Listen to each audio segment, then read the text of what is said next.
Allwn ni ddim bod wedi cael mwy o fraint nag i gynrychioli y gymuned lle ges i fy magu a lle nes i fagu ym mhlant i hefyd. A dyna ydy hyn. Gwneud yr ynys yn lle gwell i'n plant ni heddiw ac ar gyfer cenedlaethau i ddod.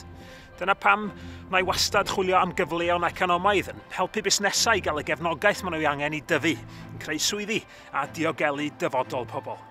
Dyna pam mod i a Plaid Cymru eisiau dod â phlant allan o dlodi, i helpu pobl ifanc gael yr addysg a hyfforddiant maen nhw angen, ac i allu cael cartre yn eu cymunedau hunain. A pam bod trawsnewid a buddsoddi mewn iechyd a gofal, corfforol a meddyliol yn flaenoriaethau mawr i fi.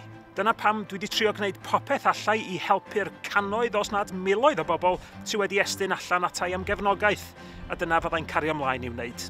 Yn y flwyddyn eithriadol ddiwetha yma, mae pobl yn Ynys Môn wedi gwneud pethau eithriadol, yn cefnogi gilydd, efo'n gilydd.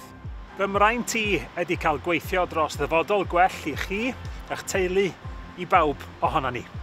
Efo'n gilydd, mi allwn ni ennill dros Ynys Môn a dros Gymru.